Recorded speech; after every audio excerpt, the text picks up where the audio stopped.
good. Explain yourself. Onge weche mang'eny. Machame tesma. Kare miro mungo. Miro. What do you mean by? But okay, imagine in my experience, bro. When not to like, in my experience, I can attest you that it was easy. By the way, joke mo chando rego guy joke mo want to go class here. What chando rego seriously? Tunasumbuana sana. Cool kid. Yonge time mara weche moko podo do an way. Okay, definition mara cool kid ni gani? Just someone who is rich, you know, rich and then ame unajua tu cool kid. And cool like cool kid ni yule mwenye ako rich, wanaishi uptown, the schools zenye ameenda, experience amekuwa nazo, au watu wakaenda vacation as a family and but it's like that is a group of you know schools like one vacation mama one anaparo sami wewe group out wewe kaje yeah ni hata si tulikuwa na Sony complex ndio mimi najua wali ingia dia maji ndiko bwana International school say intega. International school. Wanatuangalia hivi wasema how did you survive? Experience unakuambia mtu experience yako. Maana unajua shule bana sisi tulikuwa tunaenda shule 6. Ni baridi. Kwa tunatembea hapa kutoka hapa hadi Sony. Uko juu. Unaingia by 6 alafu unachapa ukienda tu by 601 itu mkimta kila ngine kwa cha wanakuchapa vibaya sana unaingia kwenye baridi and everything mnaanza hapo break time ni chai as in chai like chai tea gani as in ni maji na majani hapo unaanza kushangaa alafu lunch tuko tunaenda canteen na 50 bob 50 bob tulikuwa tunaenda tulikuwa na chapati na maharagwe ya 50 bob ndio ilikuwa like ilikuwa ni kitu ya kila siku uchako ndio karibu ni sana manade unyi tu ajini boyni wakachapa boyni unibenia I really take care of you boje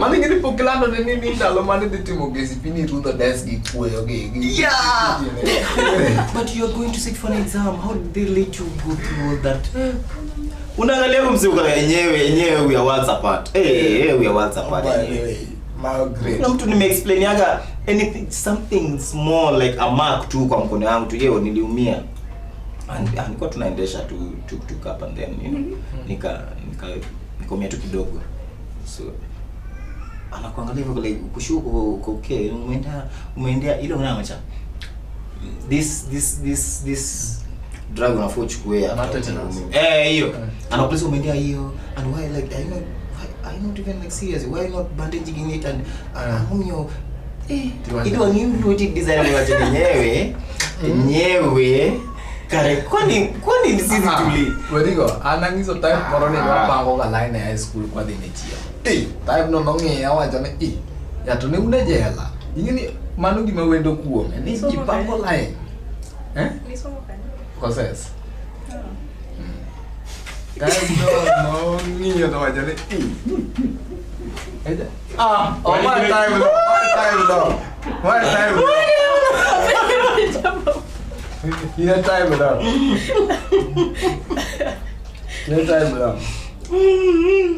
The first school man I joined, I do many all our boys. Leafy. La boys being a tag. I go and work on the baraka. If I'm not come man 2 times, all our boys. Time 3. What was happening there? Yeah, shule go Kwale. Majority of the students there, they are Mombasa, they are surrounding. In fact, we go here. Ongea katika lugha international level bro.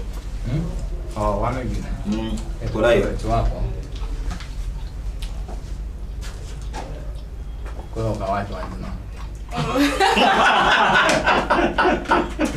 Ibicho. Na leo kwa sababu wanjimali nini? No, we're just bonding. We're just bonding. We just know each other. You know, I've never known that. So to interview him, say, Ali, will skip your part, by the way. You didn't tell us that. So there are things we choose not to say. Na zinatokea tu mtoto wake bona mtu. Yeah, so Kwale? Yeah. I don't know that. So, I've watched your interviews and unasema tu ulienda courses. So when your life ungeweza survive kwa life kiaje bro? It's not like ungejifundisha tu Kiswahili ama? Okay, why mbona unaenda? Mbona tunaenda Kiswahili? If I have to speak Swahili, you'll understand that I'm a Luo. You'll get it easily that I'm a Luo. You'll get to know that you're a Luo easily. Like Kiswahili na mimi hatufatani. I don't know. Sijui ni mwalimu wangu wa Kiswahili. No, mentality. Mentality too. It's plus it's why you grew because my environment. Yeah, the environment, because it will affect your accent, because you'll be speaking that Swahili like you're speaking Luo. Actually, like, nilete kikombe. Unaongea ukiwa? I always conform to that. Yeah. But when I go back to Mombasa, yeah, you will change your accent in campus. Bro, you work hard, man. Umework hard sana. Umework hard sana. Yeah. Imagine campus Bernard alikuwa anaongea hiyo. Mimi nilikuwa kama comedian. I don't like speaking Swahili because it reminds me of a certain nature. But I remember Bernard was this shy dude. Okay, you know we used to go to church together. And your time sasa I was like among the young ones. Sasa wao walikuwa wale wase club your time. He was so shy. Actually, he was the most shy guy I had ever met. Hata kiongea dem, like he used to blush so hard. Mpaka everyone used to make fun of him. So I always knew Bernard was a shy guy. Hata sasa hiyo unaona hata pinya concentrate. I was just posting this link here. Am I still shy with it? Ana hiyo mambo uliacha hiyo. But they great men we've ever known, while growing up they were shy. Like who? Like this president in America. I don't know, he was called who? Is he the Ronald Reagan guy? He was so shy. He was so shy. Yeah. Akiwa up to his political career level vilianza, he was still very shy. Sijui akaanza kuwatch sijui nini, and then akadive, and then he became the most.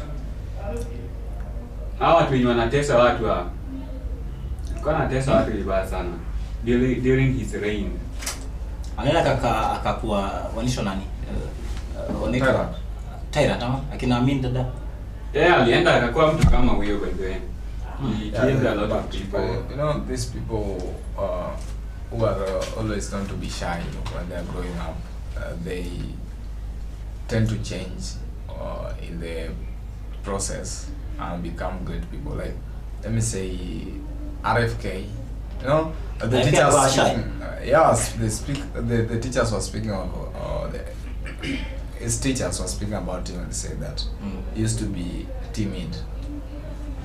Yeah, a timid person, they're shy, and in the process, I think the thing is wasema ongea ikutoke, and that meaning inawatoka tu mara moja. Then now wanatoa tangu but nadhani okay, see everybody, lakini most of the people nadhani sisi tume, because I think I was shy at some point in my life, and then maybe I just grew up, but maybe I didn't know what happened, but yeah, they may build too pole, and I'm still building it ikiendelea. So you know, Odinga also, if you read his book, the Enigma of Kenya Politics, you realize that. So I think great people must be shy at some point. No, I'm not saying that. It has not been proved yet, but somehow, according to what I've read, yeah, there's some. Nimekumbuka. I was shy until I started performing. Time nilikuwa nimeanza sasa perform ndo niko kuna stage fright ilikuwa na come hapo vibaya sana, and I had to just even Putin himself. Yeah, was a shy man. Na wanasema Hitler pia alikuwa shy ama ni mtu fulani timid wako tu like. These people were timid, very sana watu kunyamaza hapa. Sisi sasa ndo wanakuaga very dangerous people, because if they think about something. You go to TikTok, they will say it's always the unexpected ones. Yeah. Very true. Watu kama sisi tunaongea nyingi lakini hakuna. Kuna hii ni nini umejua mimi kuna time nilikuwa na this is a very bad example, but we were talking about these ladies. Kulikuwa na this time nilikuwa tunaongea. Unakumbuka I think the baby anaweza kuvuga. Kuna time nilikuwa naongea about madam fulani hapa. Body counts and everything, and there's a very quiet person.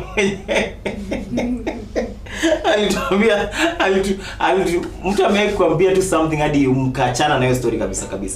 Umesema venye wazee okay mimi sija hapa sijaenda hapa. High town sijafika. Awendo umefika? Awendo sijafika. Migori umefika? Migori hujafika. Sirare but nilikuwa nataka kufika Sirare lakini nika branch hapo Migori kidogo. And then there's someone who you know is very very silent, anakuambia bro me Sirare Migori hii na hii zote nimefika. And it goes. So I'm trying to use names of cities because I don't actually want to. And then kuna kitu niliangalia usiku like kwa so now you're the alpha male. Acha ni baby wewe ni alpha male. Kuna hili inasema eti a barking dog seldom bite ama seldom bite. So mbwa tu fulani amenyamazaga tu hivi atakuuma. Anakuwa mnoma. But me generally mimi siwapendi sana watu wananyamaza. Because I know many people don't like those who ni ma bomb like you'd rather I'd love you if kama unanyamaza and then ukiongea tu hivyo na make a lot of sense then people sawa. Lakini the people who yanatulia and then wakiongea you wish bro just go back to your state just we tulia. Or I'm just getting it wrong. I think those who the type of those who are timid when they're young and then maybe they have those people they conform with when they're speaking, when they tell stories, they have those people they talk to. You know? And I think we'll call them the other word you said that they're the ambiverts. Yeah, they share the traits of being introverts and they tulitafutia wanze tulitafutia watu tulikuwa tuna interview mzee wa kwanza but the wewe sema you know these introverts, there's extroverts and then kuna ya katikati tulitafutia watu see how easy it comes to easy. Yeah, shit and we really look for that one. I think yeah, so zingine napotea. Yeah. I think I've been familiar with it because I knew I'm ambivert. Same sapiosexual. Someone is sapiosexual. Yeah, that is sapiosexual. Because he already knows he is or she is that kind of a person. Though I think people kind of misuse these the definitions. Kama people who claim to be sapiosexuals. You see, when I actually went to really look at it, I met this lady who said she's only attracted to people who are intelligent. But the way she know, you see, when she looks at you, to her you're just bland. It doesn't matter if the entire nation finds you attractive, sexually appealing. To her, you're just bland. Until she actually gets to experience your mind, then she's like, you actually do look good. But before she gets to experience that, you just look, Yeah, that's if you're saying if you're saying you're sapiosexual then unafo wave. That is exactly the definition. Sasa hata kama na tafiti manzea ni only it's your intelligence that will make them want you. That is true. Some lady aliyeniambia hivyo nikatulia. Intelligent people you lazima. So yeye mwenyewe ako intelligent. Oh yeah, she's very smart. Very intelligent. Sasa andisikize just you actually look. No, me I've realized that people who people are silent are misjudged for being intelligent. Yeah, very true. And people who are spectacles. Yeah. Yeah. And spite akozea. Kwanza ukiwa na umenyamaza. Umevaa bro wewe uko sawa. Wewe tayari uko intelligent wewe. Yeah, if you want to be a wise man, just stay silent. Even in a boardroom, just stay silent. They always ask you what to do. After everyone speaks and then now we want to make decisions, then let us get from this. Yeah, I'll prefer if you want to be the most intelligent man in the room, just have money. That is also true. So your level of intelligence is measured by how much money you have. As it. Yours how silent you are. No, I think Mimi, Mimi, okay, in like in the society setup, tuko happy kwa society. Most of the people in Nairobi see even intelligent. Mtu anaweza kuwa intelligent lakini asikizwi. The money comes in like ukitaka tu kusikizwa kwanza. Na wase virahisi kuwa na pesa. But intelligence, I think it's more of what you know. You know how many things you can grasp and what you know and how you even say them and when do you say them. Intelligence come to a lot of things. The thing is that the biological proclivity. The biological what? The proclivity. Define that. That is how we have been conformed. Define that. The proclivity. Yeah. Like, okay, it is something that we it is being assumed that we are being born with certain traits. We have been born with certain traits. Are those traits, number one, define someone who is intelligent, someone who wears spectacles, that's number one. Someone who, for me, stays silent according to how I've got to know people or read books. I think that is why I'm saying. You're a book reader, right? Another book reader is right, seated right. I like reading a lot of books, mostly those which are conformed to international relations and war. So you what mnapenda vitabu ni vile mnapenda different books. Yeah, kusema hiyo. I like it. Ni sawa. Sisi tulisema ndo mimi napenda reading books but paraphrasing over there. Ama audio books tu. Niko naendesha tu pale. Nipe tu hiyo book nisikize kama podcast nikienda. Like the other day I was trying to look on Sun Tzu and Machiavelli's principles. Sun Tzu's Art of War and Machiavelli the Prince way of leadership. So I was trying to compare.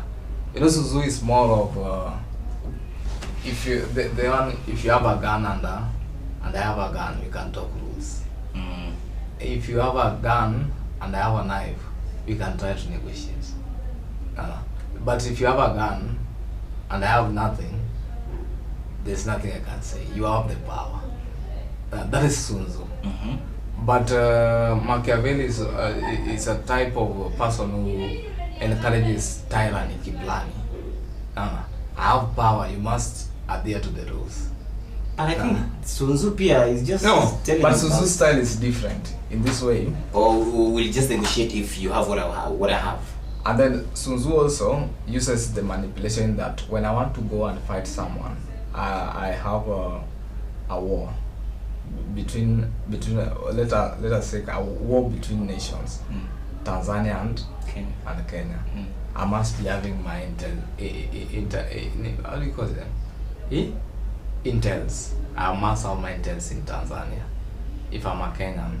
So whenever I go to attack Tanzania, I already have my people there.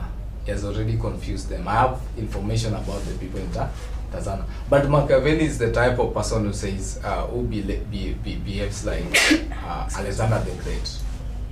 No. Okay, what does Alexander the Great do? Alexander goes to war with the courage. He has the courage himself. It doesn't consider that. It doesn't consider if the people there are stronger than him or not. What he knows is going to war. That is a careless person.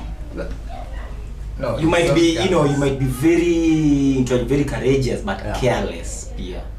That is how you say it. Some people argue that you don't go to a knife. You don't go with a knife to a gunfight. Pia hiyo utakuwa very careless. Unaona, umebeba mapanga alafu That is how some people are saying it again. But again, I don't agree with that. he succeeded. He succeeded. Alexander conquered a lot of. He had the best, maybe the best weapons. Si ati ilikuwa ni courage peke yake. It's courage plus, best weapons plus, best fighters plus. You can have all of those weapons, but without courage, my friend, you can never move mountains. Yeah. Because the most coward people always survive. Huh? Unajua hiyo? True, very true. The most coward people. Umeona hata movies tu kuambia hiyo vizuri na the most coward. Mimi mbona watu coward survive man. That is true. And then this you were saying that because for the survive. Gokmalure mada. That is true. Gokmalure mada. Lives in fear. But so they have different views. Sun Tzu and Machiavelli have different views. So you choose which one to use. I saw somewhere, but no, I actually had someone say, he's a guy I listen to a lot, say that intelligence, how we know someone's level of intelligence, we can tell it how much intelligent someone is by how successful they are. Because we come to realize that intelligence is measured by a lot of things. It's not only your ability to pass exams, not only your ability to make money. It is measured by how successful you are. It tells us your level of intelligence, because you might be good at something, at one thing. That doesn't mean you'll be good at something else. But if you can bend the environment to your will, bending the world to your will, and make it work in your favor, that is a measure of intelligence. People become intelligent in different fields. I agree with that totally. You ulisoma wapi? Ama ulisikia wapi? This guy, what was his name? Sio kwa podcast. Nah, it was a podcast. I've forgotten his name. Because if you come to say about talk of intelligence, I think intelligence and wisdom, they are different things. That's interesting. Is intelligence and wisdom? And being wise. Difference between Intelligence and wisdom. What do you think depends intelligence and wisdom? More or less the same. I think they're different. They can coexist, but I think they're different. I think one is under the other. other. Each other kidogo zinawana. One is under the other. Which one is at the top? Like wisdom. Wisdom. Intelligence, it's cognitive ability, and wisdom is practical application. Una realize that these things are two different things. Yeah. But they marry. Yeah. Wanawana kabisa ndio wanaishi. Lakini yeah. And I think a leader should have both. The difference is that intelligence in theory, wisdom in practice. Yeah. If you're intelligent, then you must practice wisdom. Unaelewa? Intelligence ni ile it's theoretical intelligence, like mtu anakuwa na akili anaweza fanya hivi na hivi, but unajua atataka actualization pia. Now that is where the wisdom comes in. Actually tunafaa tufanye hivi, like actualize the intelligence into action sasa. I think intelligence is that the knowing. Yeah, know that. But then intelligence focuses on knowledge and can theory. You be While wisdom emphasizes on practical application and real world experiences. Like an intelligent person must apply wisdom in doing his things. Can you be wise without being intelligent? Impossible. You can't be intelligent without being wise. Yeah. But I think you can be intelligent. Yeah, you can be intelligent and not be wise, but you can't be wise without being intelligent. How you so? can know something and not intelligence, know how to. Intelligence is knowing. Yeah. Getting to read and understand. No. So you are aware and getting to be aware. No.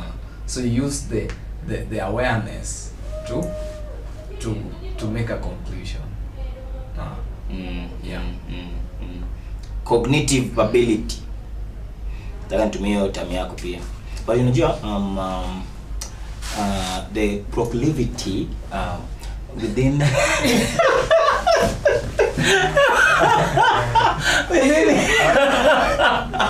proclivity.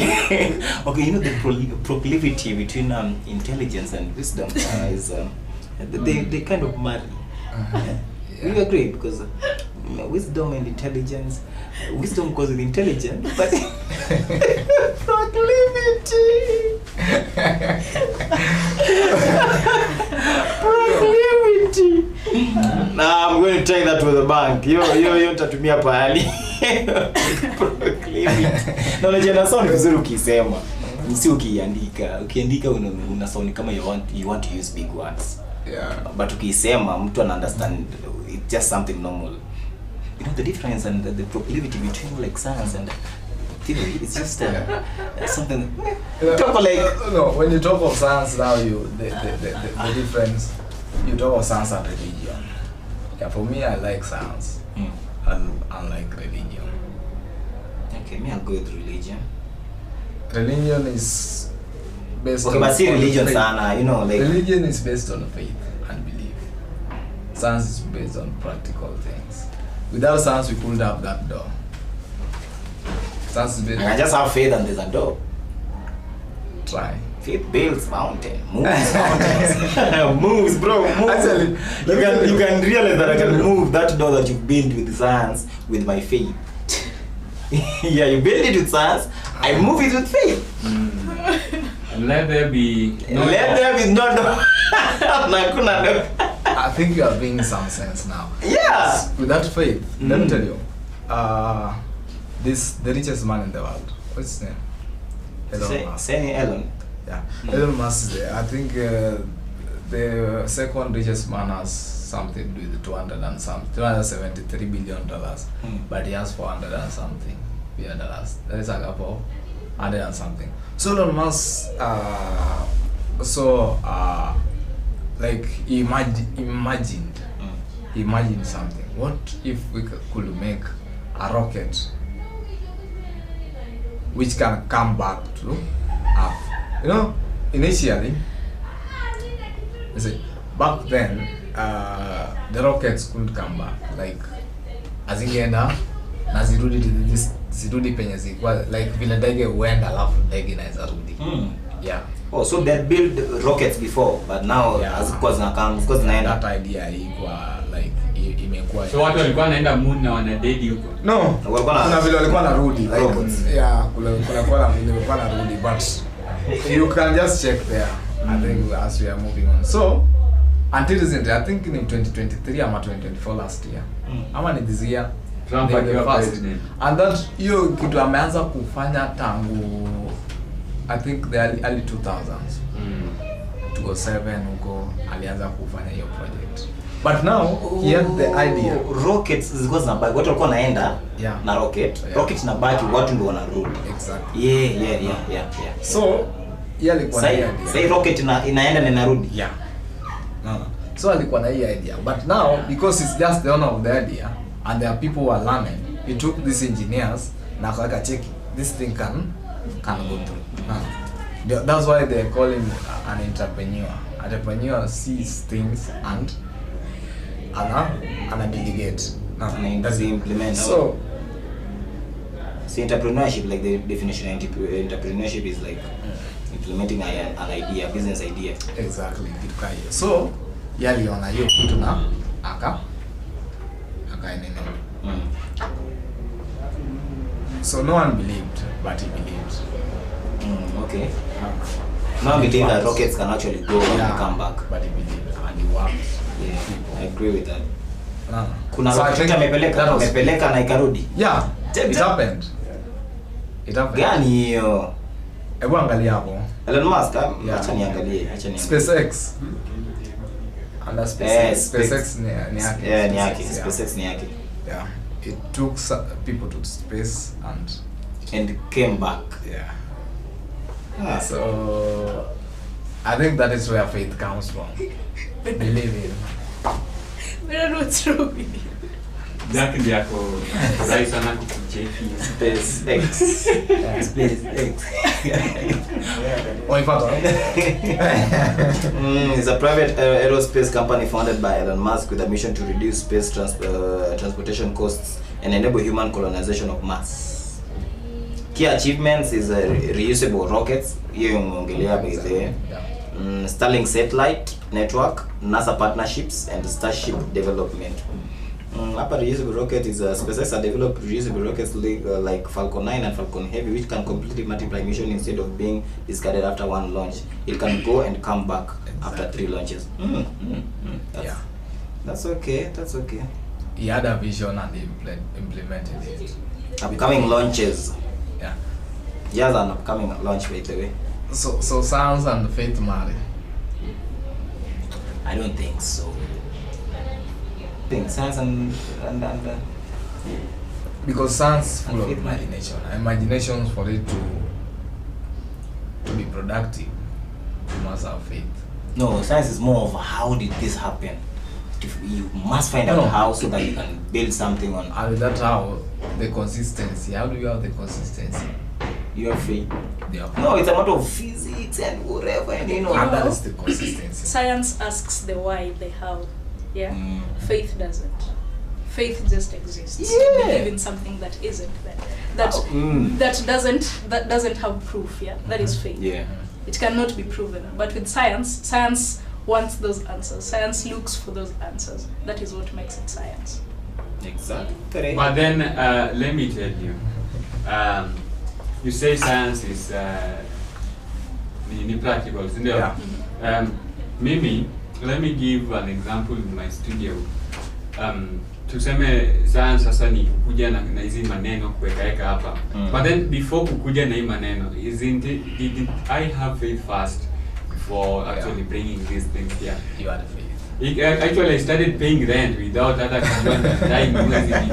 Hata sikuwahi jua nitanunua hii visiko. I didn't know.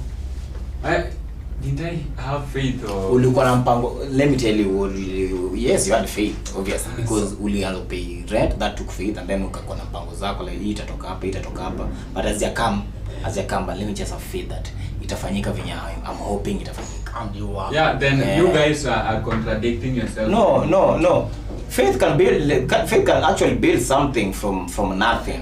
While science na physics nataka like if you are building this camera, then first and foremost you must have a concept ya wire. Venye wire inakuaga. Then you must go to this one. You know, like physics ina make a lot of, if you want to build venye sahi Elon anabuild hizi robots. Inamaanisha ana understand a lot of things. Ukimwambia build engine, ata build engine.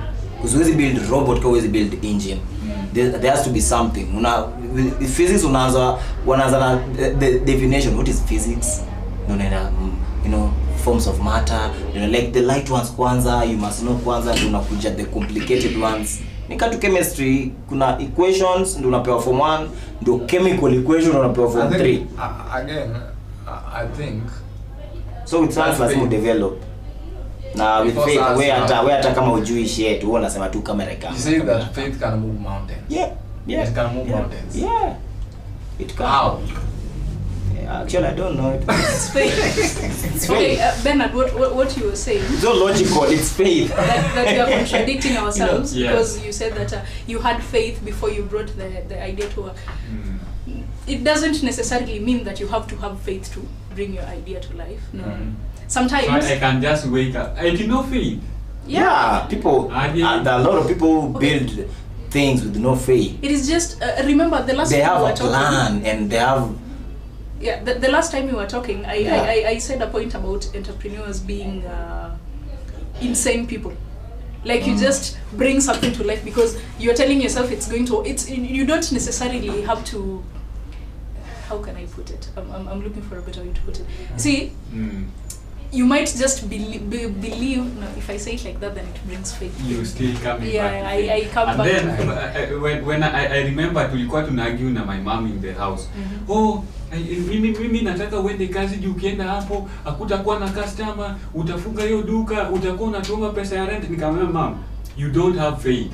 And she was so mad at me. Nikamwambia wewe hauna imani ndio maana utaki maneno. And yeah, and she was so mad because I told her she doesn't have faith in me, whatever. So you still coming back to faith? Yeah, I'm still coming back to faith. Everything, I think it starts from faith. Because let me tell you, Do you know why you reason this way? Yeah. Because there's no atheist hapa. No. Kuna atheist angekwambia definition without using faith. So atheist mmoja mwenye akokuwa na watch please tell us the conversation. For real, because like we are structured that way naturally. You are religious and religious like there's some faith and religious religion. part of us ziko. Mimi naona hizo vitu ziko pamoja. But then faith kwanza, because the other time tulikuwa na gym pale, we were talking about faith can move mountain. So you remember? Yeah. It is not your faith. Faith ya nani? Nguvu za nani? Ya sio kama Benz alianza na rent, but then hakuwa anajua ataba hizi nini hizi vitu zote. Ni kuna nguvu ya mtu sasa imefanya zikafanyika. Unaona? Yeah. So that is the science part of it. Yeah. Put into action. Actually, science can exist without faith. Science can exist without faith, and faith can exist without science. Okay. Though they sometimes choose. You see, Sorry, ilikuwa gani by the way, because tunauliza tu AI hapa. Because okay, you know, science majorly focuses on observation, experimentation, reason, and evidence. Yeah? Science insists on asking the why. It wants to give a reason to everything. Faith does not. You see, so yes, they can coexist together, but they can also exist as independently. Exactly. That is what we So want. see sasa hapo They ndio can coexist together. explain Is it like Si ndio nimesema science pamoja. insists on the why. why are you going to school? Observation, experimentation, it is something you see, something you can explain. You don't have to explain faith. Yeah. Faith is something you just have. I believe this is going to happen. I have the belief that something good is going to. You have faith it is going to. You don't have to see the evidence. Umeinama una do. Yeah. Paropi umeshapigia ana do. There's a unajua tu vizuri nitakula sana. We explain hapo na kuinama. Yeah. Nishainama. That's faith. Wapi science hapo kwa kuinama? Nimeinama. That's what I'm saying. That is where you apply faith. Unatoa science, unaenda faith. No. At this point, faith without action is dead. Yeah, but some Meaning science without, meaning faith without science is dead. So science is the action part of it. Yeah. You know, Let me tell you. Yeah, kuona tulisha agree wanaoana hadi waishi. Sawa, but wana divorce at That that is point. what you wanted. No, that is what you wanted. That is what you wanted. They can coexist. They really can. So when they divorce, you see they are not complete. Yeah. When they divorce, because a man is only a man if there's a woman. Nani alikwambia amani zone ya amani? Sasa tunasikia. Asikia alpha male. Sikia alpha male. Sasa sikia alpha male. Let me tell you. Alpha male anasema yeye si kwa alpha without a woman. Lazima kukwenda mtu ananifanya ni feel yenyewe niko alpha. Okay. No. Hapo nimeacha joy. Hapo acha mpambane kidogo. Okay. I think there has to be someone who tells you an alpha. Don't tell me. Who makes you feel like an alpha Yeah, I male? have to feel Okay, like what's an the alpha. definition of an alpha male? According to you, what's the definition? An alpha is someone who is just in charge. Someone who is in charge. Yeah. Someone who is in charge. Exactly. That's the definition of And how can I be in charge if there is no one to be in charge yeah. of? Okay, if you give your definition, then you're right. Actually, there's nothing to argue with. You see now You can't be in charge when there is nothing to be. No, that's wrong. And I take back my concession. That's you have the platform. yeah. Okay. Someone else doesn't necessarily have to exist for you to be in charge of them. You can be in charge of yourself. Yeah. But Thank then you. here's a case where an alpha. But you know you're both right. An alpha male is a term used to describe a confident, strong, and charismatic individual who naturally takes on leadership roles. Yeah. So I think yeah. But the baby naona kuna qualities karibu zote hapa.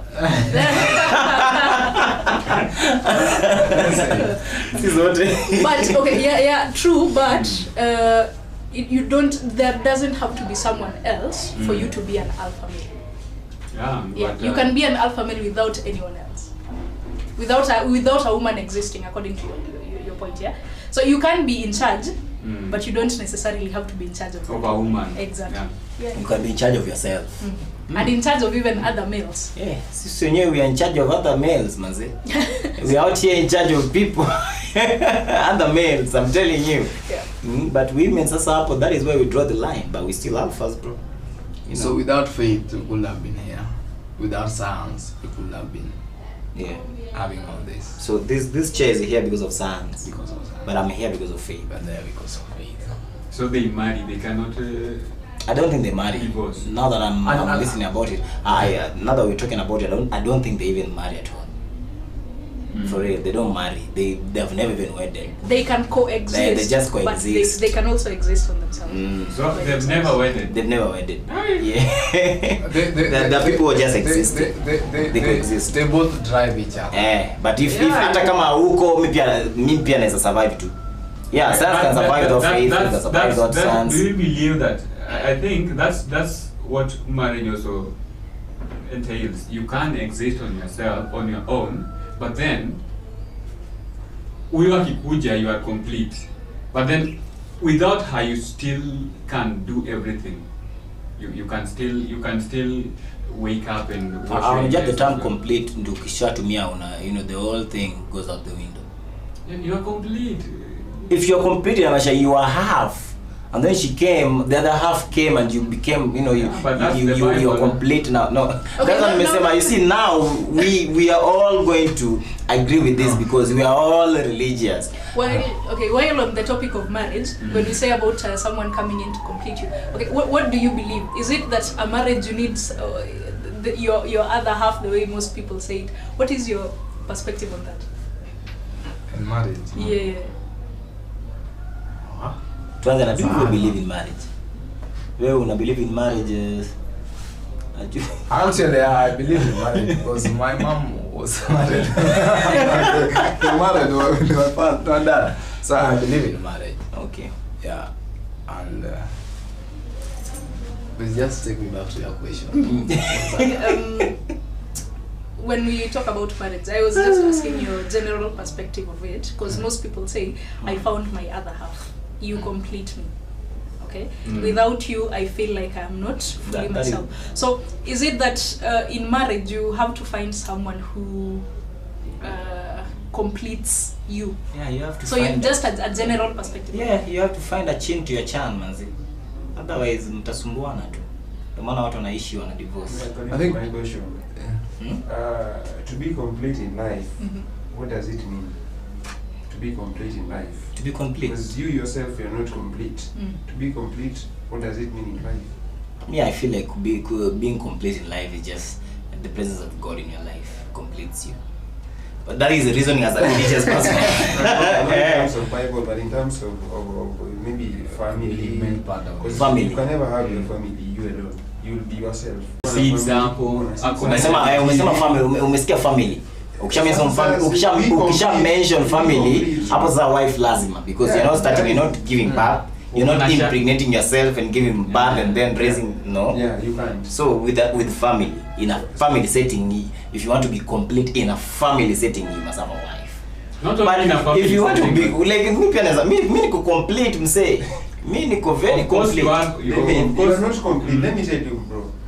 At a point, you will feel that you are incomplete. Currently, you are complete because you feel like you don't need maybe a partner or your wife. But at a point, when you get old, you need a partner. You need a family. Yeah. I contradict that. Okay. Take the mic. You see, when we talk about completion, to be complete is to be whole. Yeah.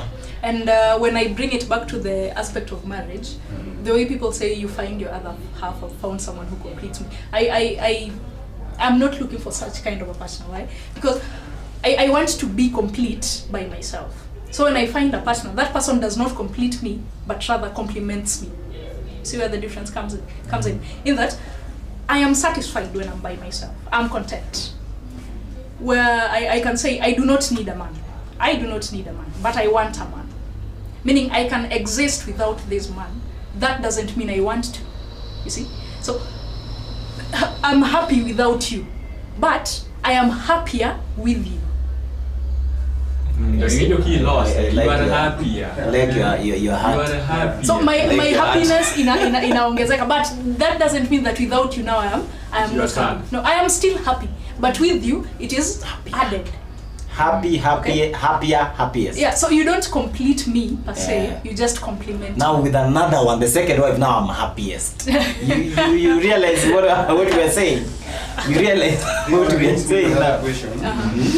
You see, we were born and we grew up. Yeah.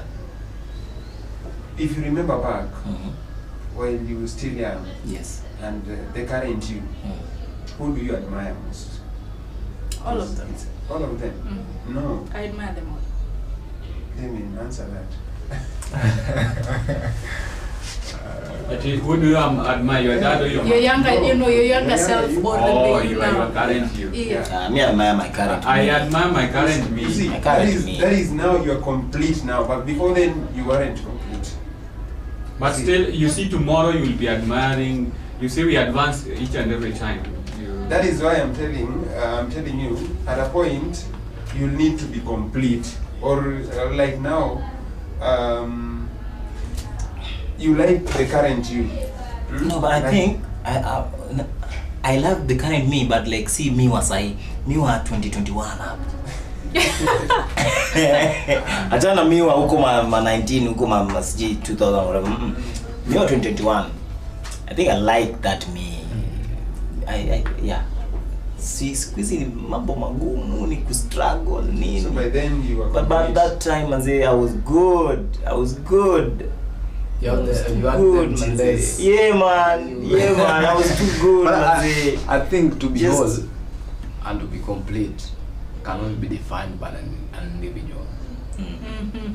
That is something that you cannot override define. Yeah, true.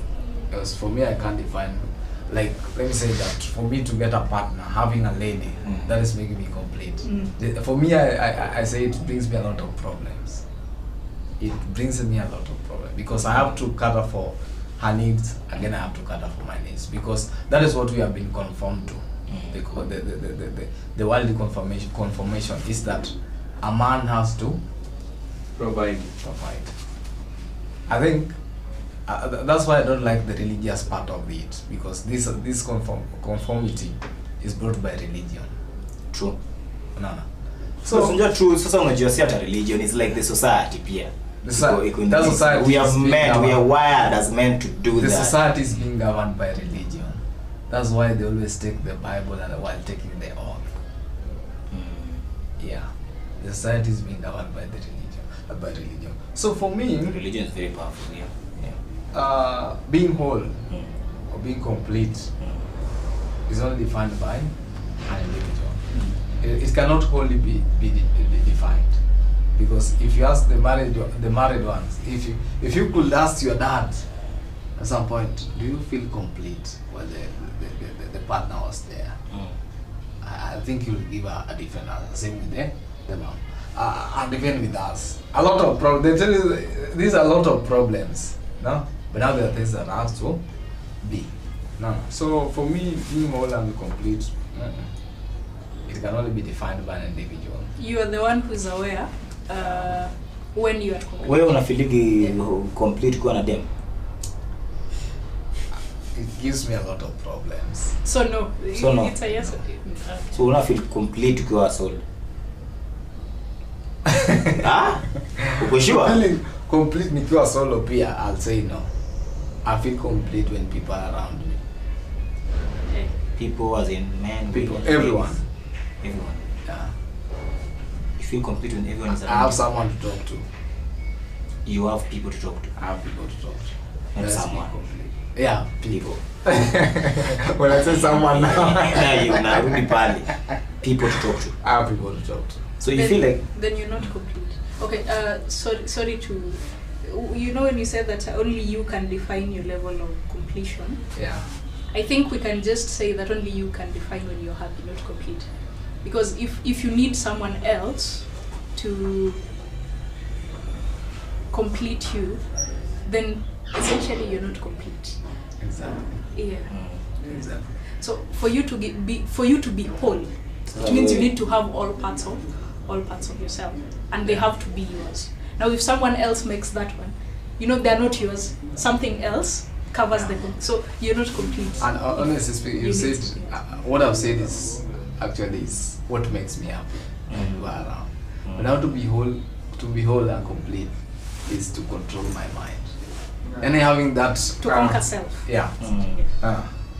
Then I have to sit down and I control my mind. I don't care what you think about me.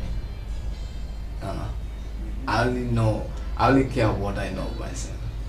That thing is being whole. What you think about me shouldn't be my issue.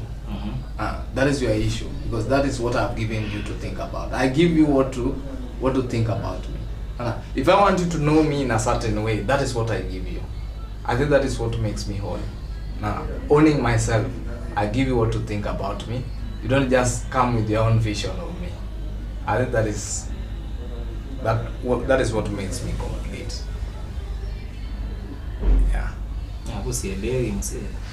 Like, I want you to know me in a certain way.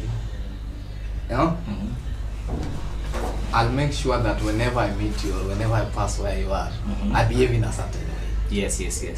That I'm giving you what you should know about me, what to know about me. You know? Again, I go to another person.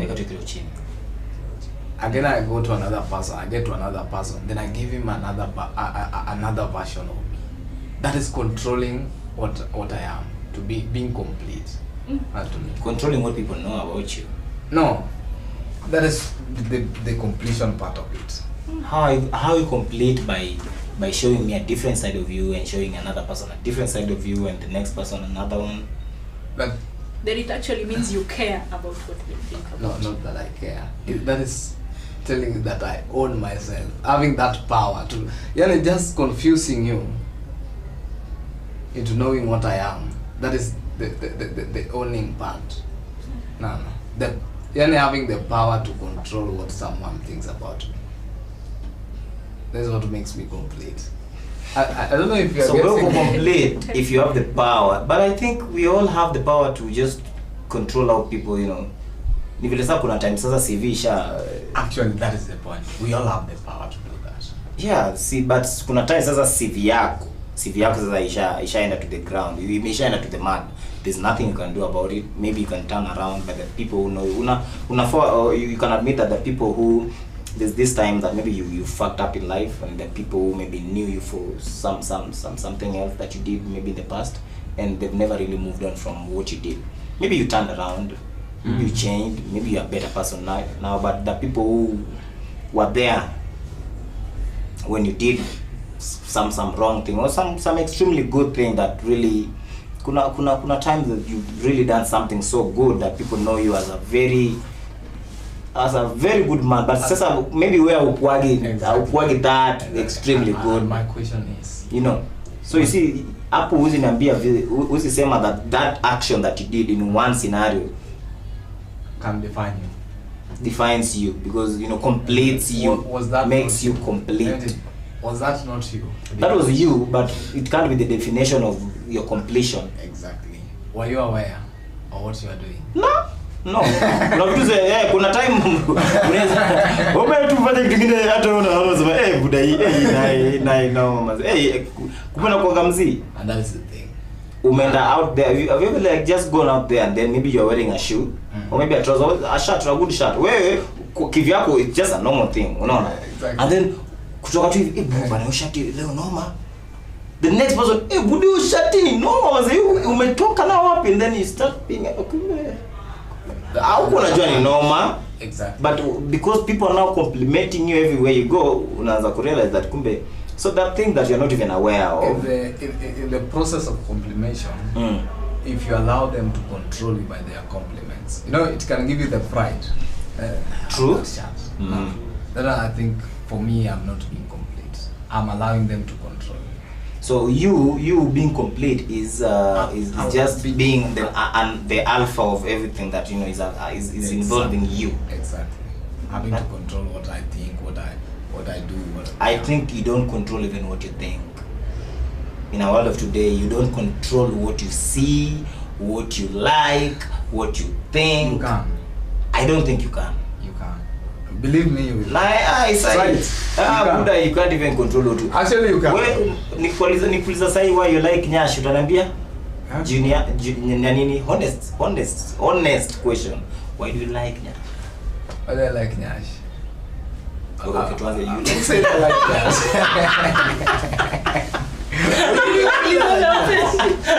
Siko nataka nianze swali na China do you tunaanza na why. That question is that's a hard one, but ukianza because I think that is what brings me to like what the society has made us like things. The society. So you admit that kuna vitu ukishaanza kublame the society, technology, phones. There are things influenced by the people around you. Yes, that is true. Yeah, that is one of the things that we can avoid. But you can, but most of the time you don't know what is, you know that Christianity is the right religion, right? Yeah. You know that because you are Christian. I know that. You know that. Well, actually, speaking of that, actually, I was born a Christian. So Christianity, is it the wrong religion or the right one? Yes. I don't know. You don't know? I don't. I'm not quite sure of that because I've gone into this religion. I've gone to Ethiopian Orthodox. I've gone to Indian temple. I've gone to Muslim mosque, and now I come to learn different things. So I think I don't know. I'm not sure. We are here to learn. You don't know. You're just confused. No, not being confused. I'm not sure which is the right. Okay, but which religion will you maybe trade for? You know, like close to. There must be some place that you're very near that religion from others. You know, like if you compare the Ethiopian Orthodox and the Muslim and whatever the Indian temple and whatever, there's one that you're more constrained to go to than these others, which is nimekuletea church na nimekuletea temple na nimekuletea mosque. Wewe niambie tu for me sasa hii utaenda kwa gani sana? I'm going to deep into both of them, so I think I'll just go to any. Not to lie, but I'll go to any. I've gone too deep in both of them because I'm born a Christian. Did some education in that Christian this deep into the master guide thing. It's all about kusoma dini ama something of that or sort. There's some parts. Muslim, like Islam. No, that is in Christianity. Part of it. So your thing. But you're inclined to be a Christian. Okay, now you're born a Christian. So Christian. You're more inclined to be a Christian than a Muslim or whatever.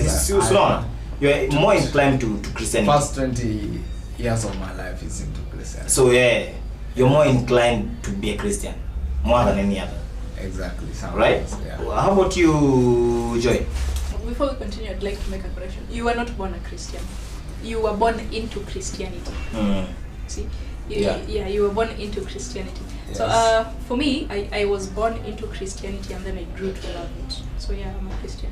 So you're inclined to maybe be a Christian and you're inclined to make Christian decisions. I sure do hope so. Yeah. So sahi tukiongelea story yote ya I was the question wasn't about Christianity manini. It was about Nyash. I was asking you that. You are inclined that to is like humanity part of it. Because it's something that we've been sold to all our lives. On phones, on screens, on whatever. Like we've been grow tukiangalia, and then it's like it's a measure of beauty to a certain percentage.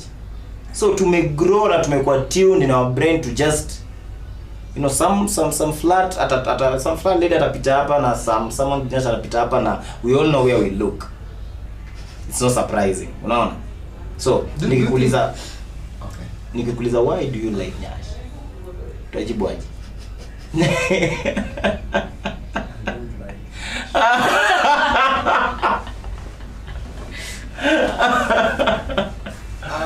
I think nikiona tu For me, I think I can't tell, but I can't tell.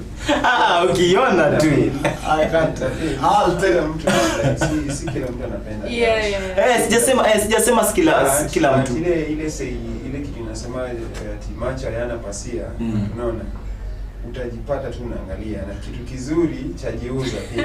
Sasa kibaya chajitembeza. Ni kizuri na mbona ni kizuri? Like that is the question. Like mbona ni kizuri? What makes it good? What makes it aliumba vizuri? Mungu. No, cheki. Nyashi ilikuwa hata kitambo na kulikuwa na flat people na No, no, not before God. I'm saying hata kitambo ulikuwa tuna nyash, but people didn't demonize it. Squeezy iko, you know, like squeezy it's all that. It's all that we talk about. It's all that we want. It's all that, you know. I think our brains have been inclined to certain things. Yeah. That is what I wanted you to say, bro. Finally. That is all I was saying. And that inclination. Our information even control, you know, if it is kwa simu na kwa TV and everything, they even control how we think about some things, by the way, without us knowing that mbona unapenda nyash, by the way, like okay, sina kwa tu nzuri, like okay, mbona unadhani inakuwa tu nzuri. I think when you go deep into that, I think you've been sold so much, how do you can't just help it? You've dived in so much that you can't just climb up. You can't. So that with is all your life. That means we can't sold it. I think it's not that too much. Just like when mtu jituma, kuna wale wanajituma to an extent, and then wale wanajituma to an extreme extent. Unaona?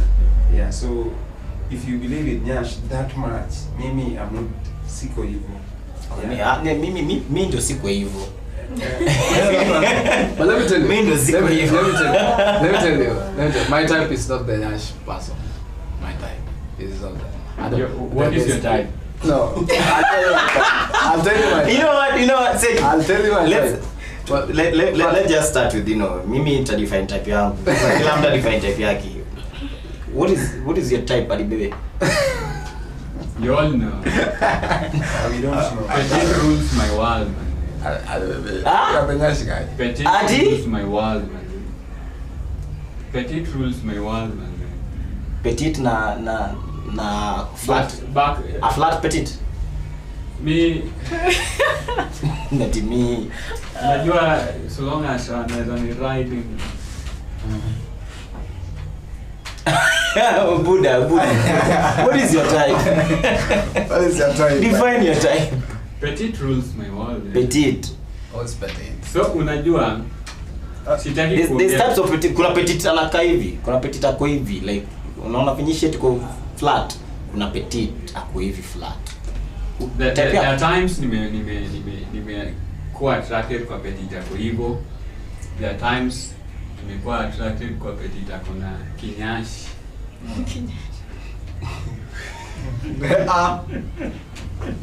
But then generally it's petite. Ako na nyash, hana nyash, so long as tu petite tu mwenye ako na sura fine. Mbona unadhani more of petite na si big? Because I don't know, it's more of the media thing. You see, Mimi, I usually tell my folks that my world was defined with the media. How I dress, how I communicate, how I just do my things generally. Because the content that I used to watch so much, soap opera and the rest. Soap opera na kwa mambo. And then ilikuwa niseme nini? Akili imepotea. Juu ya kusema hii maneno bana. Lakini maybe my world imekuwa what I consume ndio ime affect my being right now, because unasikia venye watu tu wanasema kitu, unaona kama ile this song ya Otile Brown, hiyo figa yako nyembamba, ladha ya uchumba, tukichoka kitanda na nipa hadi kwa ukuta, Manze.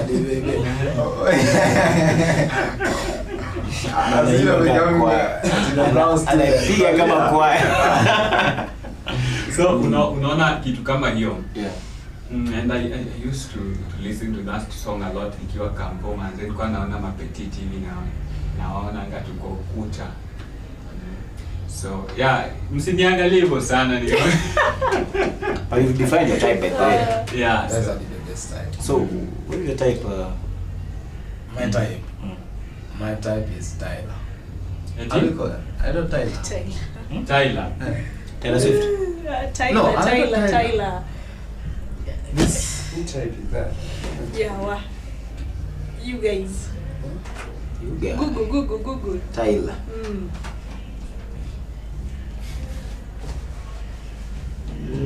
Tyler can refer to different things. Tyler the musician. This lady from South Africa. Tyler the musician. Yeah. Your type is Tyler. That is my type. That's petite.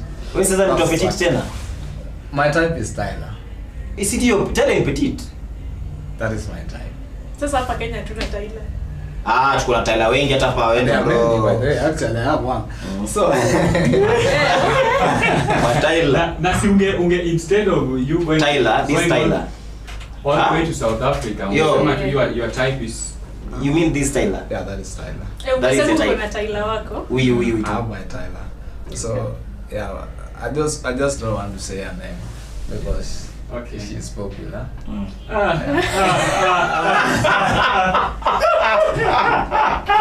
And maybe because I did tell her that maybe alibebe ana run wali yake pia. Actually we talk a lot and I did discuss with her that I'm going to so she's actually listening right now. So yeah. So I could discuss that. Yeah, I did discuss. Atasema So you must discuss. Hello my Tyler. Leo na pod. Yeah, tunaweza mention. Yeah. Jina. So actually we need to protect our relationship actually. Wala ni jaka na kwa nini? Yeah, type is Tyler. Yeah, type yako ni nani? Sasa wewe unasema petite. Najua. Type yangu kitambo sikuwa naelewa. Sasa sikuwa najua. So after I tried and tested all of them. I knew yeah, few of them, not all of them. After I tried and tested and knew whatever suits me, hapo niliamua niko petite size. By the way, we test take. Actually, we're not going to speak of because lemons, you can never say type yako ni ile na hujaonja hii nyingine. You know it. I went petite once, bro. Damn. So ni tamu. Hiyo type yako ndio ilikuwa na kunini vizuri. I really enjoyed it. That means your BC is over 5. Petite 9 ni tamu dude. Enjoy. So I don't know if that was the specific. Wait. Maybe petite yako umejua pia. Si petite yako. Umejua pia petite. But I'm petite Simba. how many types do we have? Because we are not speaking of this petite. Sana Batman type. Kuna thing na kuna gani over take ya. Sara Batman alikuwa. Damn. Unajua Sara Batman? Sara Batman alikuwa na this woman that was passed through slavery. Alikuwa slave kwa hukuma na 1980s alikuwa big. Alafu sasa alikuwa anakuwa kama alikuwa anakaa kama anakuwa kama museum, watu wanamcheki, people used to give her instruction. It was pathetic, man. She really faced some fucked up shit. The whites, they like those. They walikuwa wanapenda kumistreat just bad ladies. They were even paying to do that to her, so it was a lot. That is one. I'll go for take all the way because why not? Actually, it is good that we blend. Yeah, so you have take. But Joy, what's your type? Yeah, what's the time? Sema tu mimi.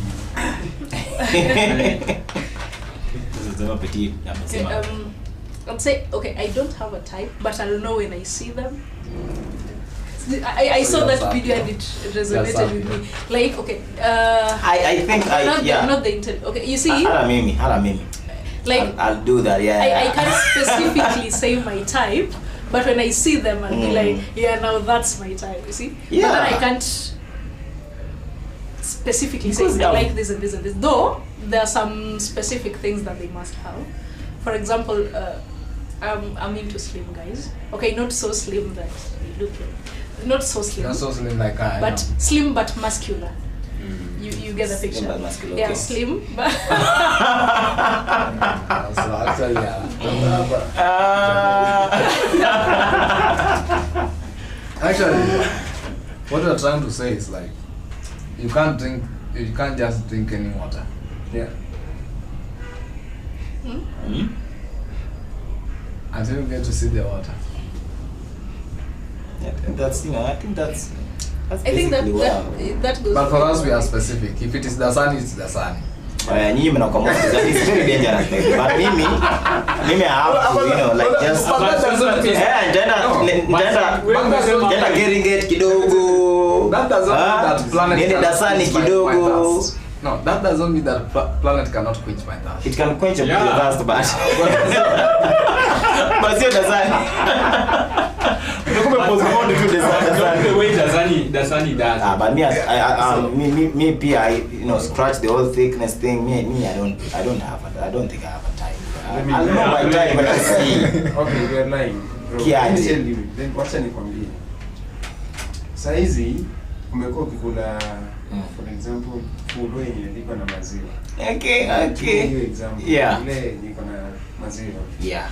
And then uende coast. Kule zile chakula za coast. Uambiwe Lobster. Na fulo pia iko hapo. Utaenda utakula lobster. I think for try nataka ni try kwanza because maybe lobster ni normal kuliko fulo mse. Trying hauna type yako. That is not. Ndio maana nasema I know my type when I see. Not you see when you taste. That is it. When you taste. The same applies to No, it doesn't. No, it does not. It does not. Okay, you see, the reason why I was saying that is because I can't specifically say that they have to. I don't know. I'll just know this person. I'll like I know I have a type. I just don't know my type. Yeah. But you know you have a type. Oh, Yes. Like I'll see them and I'll know. Okay, now this one can be my type. But Africa will know it when you're inside there. It's not even a matter of being inside there. That is very dangerous. No, yeah, but Not having a type. Very dangerous. It's not. I have a type. Chakula kitu na It's adventurous. I have a type. But I have a type. You don't know the type, but you have a type. I have a type. Wewe je to have a type. But I easy kwa inclined kwa petite huko sana. But I think you are being defensive in a way that maybe you have some petite somewhere. You also have a thick one somewhere. You also they are protecting something. Yeah. So ukisema you are for a petite one ule thick mwenye kumali atasema mbona tu ulisema petite na ukisema thick ule petite mbona ulisema nini kwa pod. So but I'll say unajua kwa include wote pia unajua si mbaya. No, I'll say Hata flavor aliimba all Nash matter. Yeah. Okay. All I'll say is kwa generalize to place moja everybody feels home, you know, feels at home. let's just know that. You know. Yeah, so you can nini anytime. I'm inclined to. So meaning umeenda na point ya nani? I am inclined to drinking what?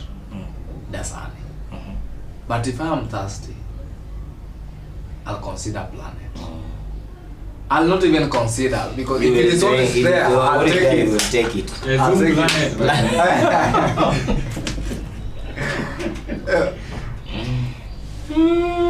Like it is not something that let me say But unajua hizi images zinakuwa na different tastes by the way.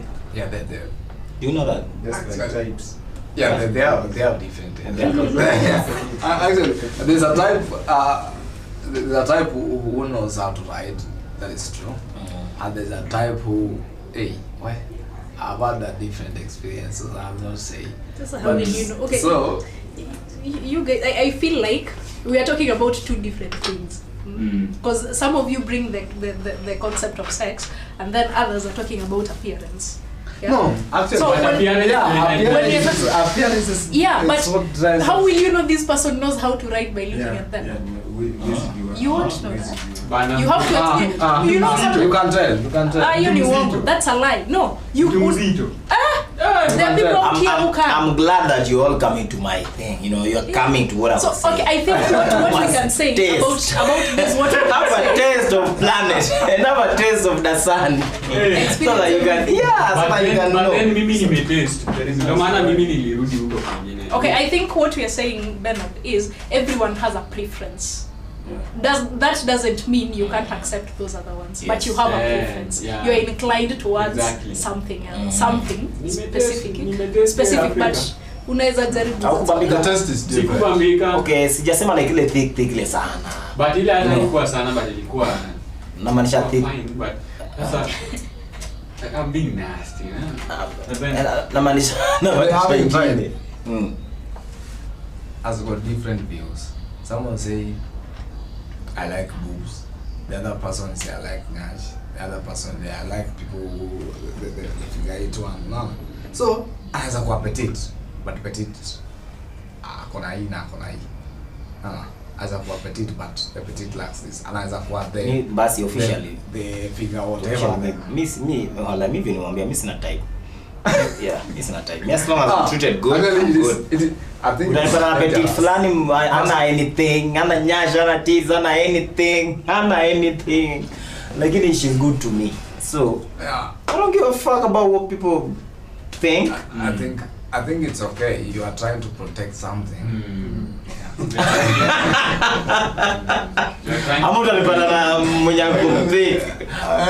But actually, I'm just saying that, you know, you're just I'm not inclined to just have this type of things. I'm another way. Yeah, but hata sisi niko tu sieti tumesema hivyo alafu kesho unipate na nyashology.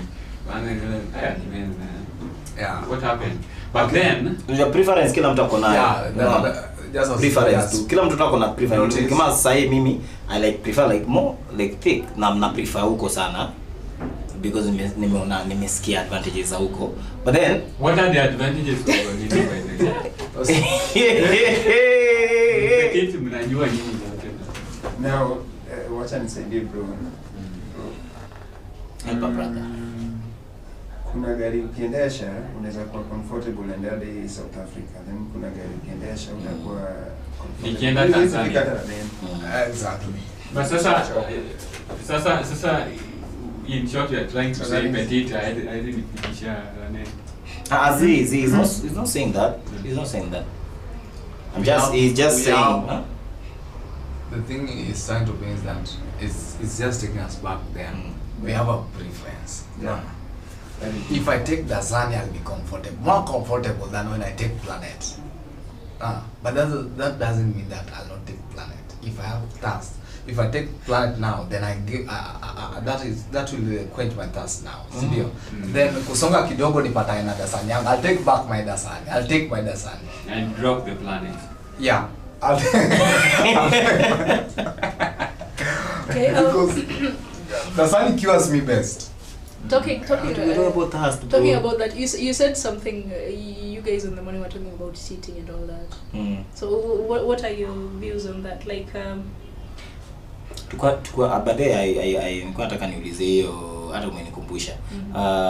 The thing about cheating, but we all agreed that mimi I was in the view that men we are inclined, we are polygamous by nature. Mmesikia?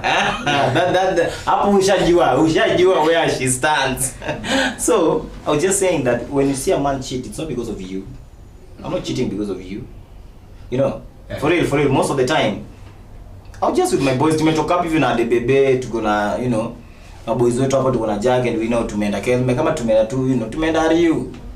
Bro, tumeenda Marioo tume fun yetu vizuri. Nimepata tu some ho huko and nimepata some head. Like what happened in Marioo remains in Marioo. Yeah. That is the rule, bro. So you men are polygamous by nature, you? On cheating. I think that is. But I don't support cheating. That is something we agree with. We are polygamous by nature. You also say men are polygamous the by first nature. day we agree. And then let me not find you cheating, let you not find me cheating. So I don't know. Yeah, the day I find you, that is the day what we call off the agreement. Okay, but your lady shouldn't cheat, but you're allowed to cheat. She shouldn't, but you're allowed to cheat. The thing is, let me not find you cheating, you'll not find me cheating. I think that is. So then it means you're not, okay, fine, we are coming to that. Jack?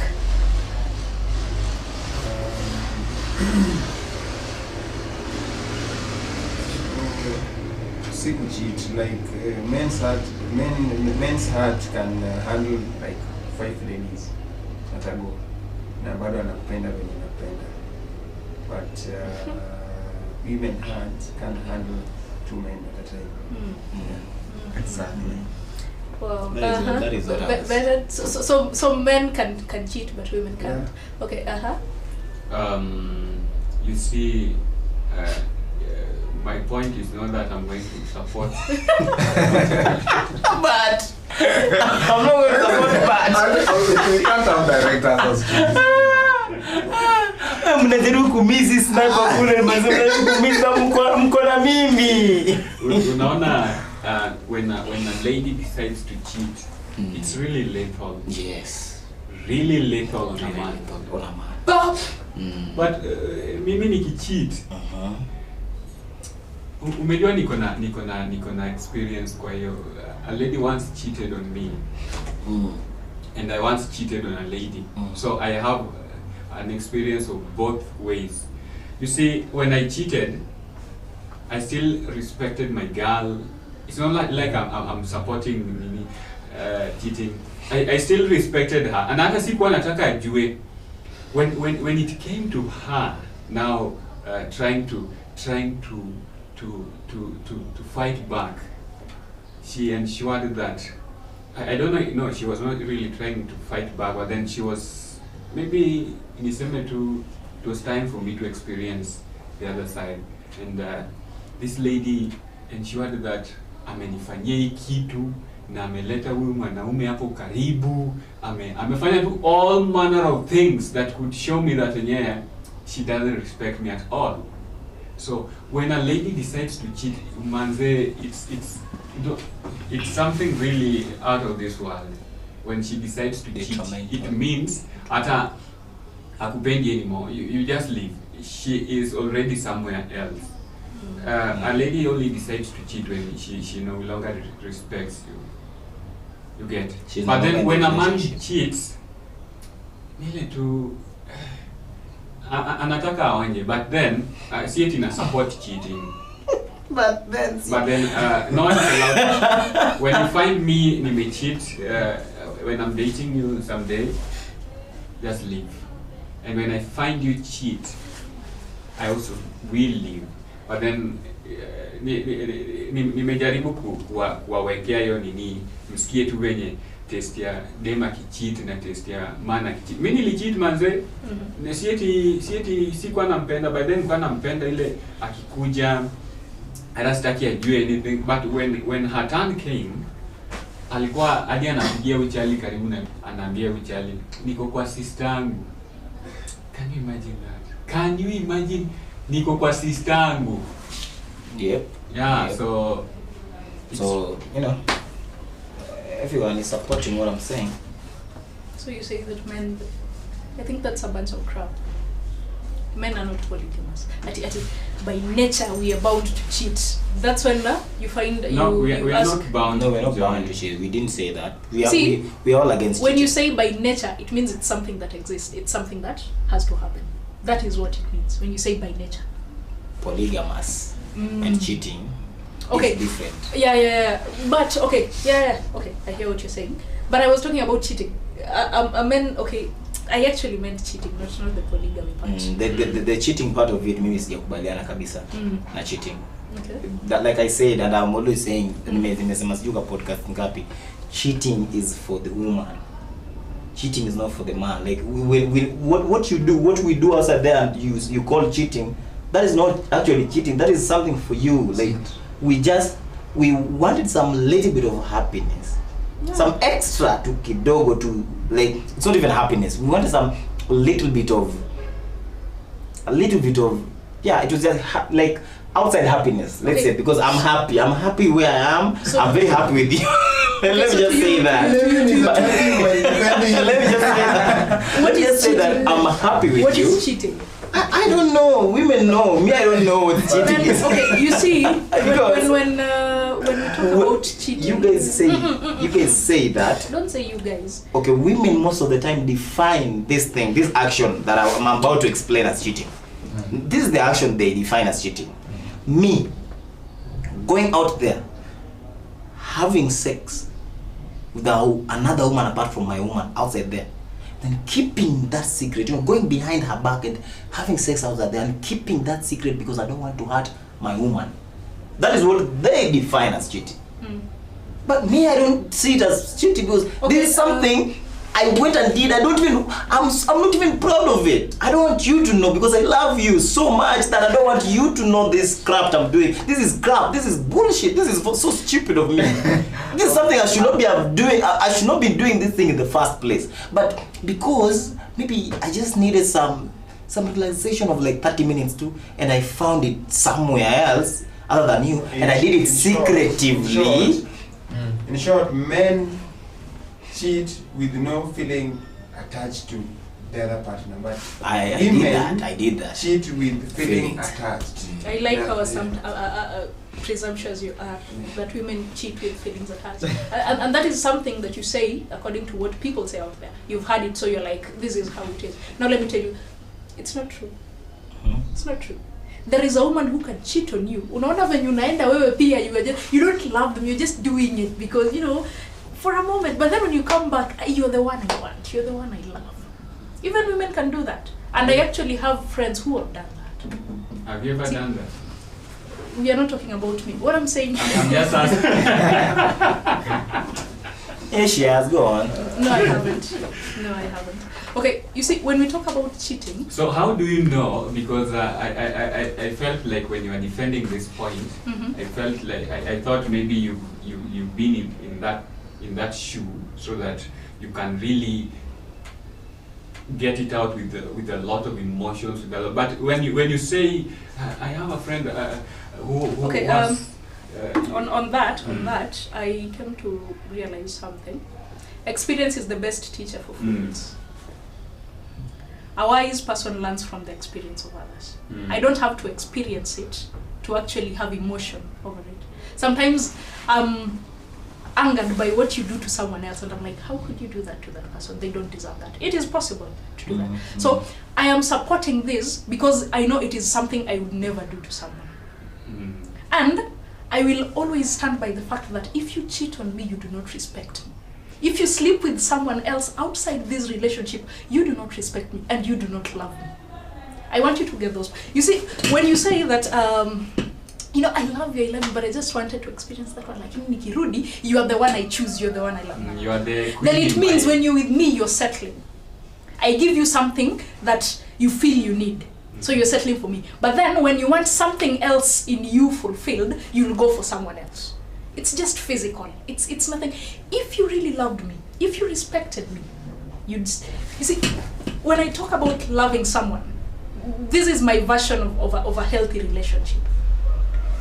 When you sleep with me, if I satisfy you sexually, I satisfy you emotionally, I satisfy you even in a mental capacity, you will not go out there looking for something else. The moment you go to look for something else or you find something else that isn't me, it means I am not giving you everything you need. So when I find out you've slept with someone else, it doesn't matter if you tell me I am your whole world, you are just testing if Jupiter is also a planet, I will leave. But why do you live with the fact that you know very well that I was not cheating because of you. I was not cheating because you don't satisfy me. Yes, I was not cheating because you don't because I'm settling with you. Because of no, yeah. I was cheating because of me. So you're asking why I'm leaving? I am leaving because of me too. Why are you leaving? Let me explain. You see, I will never believe that a man is cheating because of me. Because, see, maybe I am not the woman maybe I'm not a woman of character. You've seen and you're like, I'm in a relationship with you and you're doing this, and then you go and cheat. That is not because of me. You're cheating for you. It is a decision you have made personally. You see, you can choose to drop me. You can choose to just say, nah, I can't be in a relationship with someone who is like this, someone without character. So you'll go out there and look for someone else. But the moment you stay in this relationship with me, cheat on me, then I don't know why the term cheating that you say. What do you mean when you say cheating? When you be with someone else in a manner that promised that you will be with only me. When you talk about intimacy, when you talk about that means cheating to you only applies in marriage, right? No, it even applies in a relationship. We didn't promise anything in No. The moment you ask me to be your girlfriend, yes. When you ask me to be exclusive, when we are exclusive, when you say I just want us to see us, yes. no one else, yes, then it means when you go out there for someone else, you're cheating. No, okay. But if we are not exclusive, listen, if we are not exclusive, I'm telling you this. Maybe I've never. You've said if you're asked to be exclusive, you only see you guys and it's you guys alone, then that will make a lot of sense. Because I don't think in my life I've ever asked any lady to be exclusive. See, now that is it, which is why you're right, because if you're asked to be exclusive, then we need and to you maybe you break that promise. Yeah, it's like a promise broken. Yeah. But this time I'm just saying that we guys started dating based on I like you, you like me, and then we're dating together, and let's not cancel the let's see where this cancel that. We are serious. It's even leading to marriage. We are very serious. But we never really talked about this because naturally, I know that I love you and I don't want to cheat. I don't want to ever cheat on you. You see, but it happens that it was a moment of weakness. Just before we reach there. Yeah, I'm telling you the truth. I think you have gone too far. You too. That's my question. All I'm saying is I can love you to the moon and back. What hurts? And the fact that you allowed yourself to be intimate with someone else, that isn't me. That hurts. You see, in a moment of intimacy, it's a moment of vulnerability.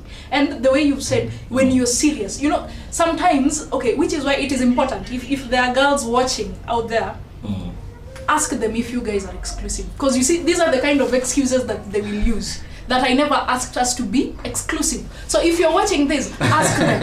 And if you are a man and you're serious, you're even considering marriage, it means that you're exclusive. If you want to be married to this person. Yeah. And you still say that you're not exclusive with them. No. I'm not saying that. I'm not saying that this person that I want to marry, I'm not exclusive with. All I'm saying is it's not something we've sat down and discussed about me cheating and how I'm not supposed to be cheating and everything, because I'm not cheating in the first place. I am not cheating.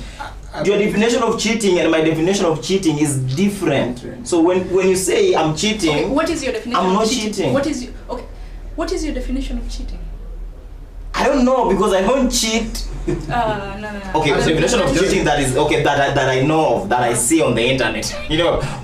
My definition of cheating is telling someone that you love them and going to love another person that is not them. That is my definition of cheating. Lying to someone that you love them and you know very well in your mind that you don't love them. You love another person. That is cheating, because you're in a relationship with this person, lying to them that you love them, but you know very well you don't love them, you love another person. That is cheating in my definition. But Koya, I love you. I've told you and I know that I love you, but I went and slept with another person. Me sleeping with another person is not cheating. Okay, I think you need to go back. To go back and look at it keenly. Because remember when I said you can definition yake inakuwa very definition unaandika kitu. No. It's more of dishonesty. Yeah. It's more of dishonesty. You see what and is I'm happening, honest. you guys? You know what is happening right now? It is defending character that isn't supposed to be there. And it's okay, maybe that is yours. And fine. If you're with a woman who thinks that way, then it's okay. If you're with a woman who thinks cheating, if you sleep with someone else that isn't them, that is not cheating, then that is okay. Remember the other time when we were talking, I said, look for someone who understands you. And that is okay. So for me, sleeping with someone else is cheating. When we are exclusive, even when you consider us to be serious, sometimes you don't have to talk about something for it to be serious. You don't have to talk about it. Sometimes it's just it just is. And a man who expects me to, okay, when I'm with you and then you go out there and you cheat, and then you come and we've been serious for some time and I ask you, why did you cheat? You were seeing me, and you tell me we were not exclusive, my nigga. That's just wrong. That is wrong. I agree with that. I agree with that. If a situation like that rises, then I agree totally that is a relationship that should be. If the woman is deciding to leave, I agree with that totally. My situation is this. Just listen. My situation is this. We started dating, and you know very well that I'm into you. We love each other. We even going to marry and everything. Let's say we even get married. We love each other that much. All I'm saying is, as a man, I might be going through a test there. Maybe in the two club woman, I am not planning to cheat on you. I love you, like from the moon to the moon and back. I love you. But now there's this woman who just comes to my table and maybe yes, I have to push her for some time. Maybe the first time, the second time, the third time, but nachoka. I think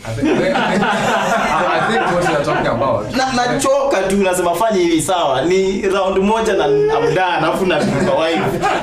Hivyo na tusiongele maneno. I'm saying give us some grace. Grace tu fulani kidogo. Allow me some. Ile tu unajua tu your man is very faithful. Your man is very faithful. At I'm a very faithful man. That one disqualifies you from being faithful. Do you know that I've never cheated on anyone? No, if you haven't, then that is good for you. You haven't cheated. Do you know why? Do you know why? Because I believe that once I tell you I love you, I'm not going to tell another person I love them. You see, I'm going to. But you can sleep with someone else. Sleeping with someone else, as I know it, Mimi, sleeping with someone else, a woman. Nilisema cheating to a woman. Nikiona tu maybe you're a woman. And I'm telling men out there, if you see you're a woman, even wink to a man, that's already cheating. Even a wink to a man is that. But Mimi, ukiniona nikiwink to a woman, that is not cheating. Allow me to ask something before you go. Do you know why? Because let me just explain why. I think definition of cheating on women and men in a way different on some categories, because tumechukua sexuality yetu yote to make up even in our relationship. Tumesema we're going to be honest, I love you, you love me. You see, if I'm seen having the same thing that we have here with another person, definitely I'm cheating. But here is a point where I'm not having everything we have in this house with another person. I'm not giving her my time like I give you. I'm not giving her my money like I give you. I'm not giving her like this companionship nimeanza familia na wewe and everything like I have done with you. I'm not doing that. So to you that is cheating. Mimi nimeenda tu pale and it was a moment of a second of weakness. You don't blame me for that. Bottom line to you, that isn't cheating. Then we cannot have this conversation. Allow me to ask, like, what is the definition of an open relationship? Where you can sleep with anyone, but you come back to this person. We both agree. Either one can be done. But now we are not here to justify cheating. Yes. Because people are. But that's exactly what you've done. If we are going to justify this, I started by saying cheating is wrong. Cheating.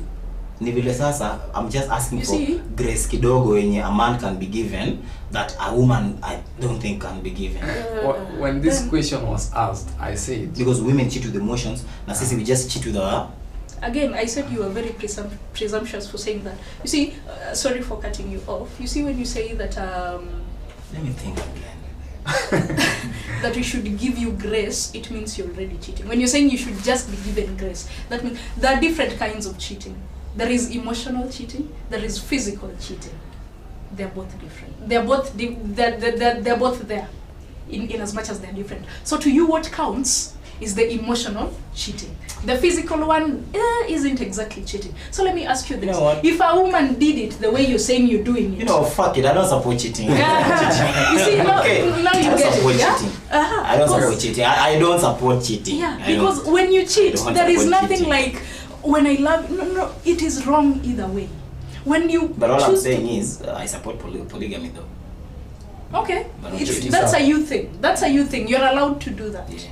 But when we need to recognize that cheating is wrong, and it is a choice that someone makes. It is not something that you're predestined to do it. No, you choose to cheat. Yeah, exactly. But the people don't have a choice. Like who? That's the situations where now. Nah, it is a situation. The fact that there is a situation, unaona when umekuja nimekata,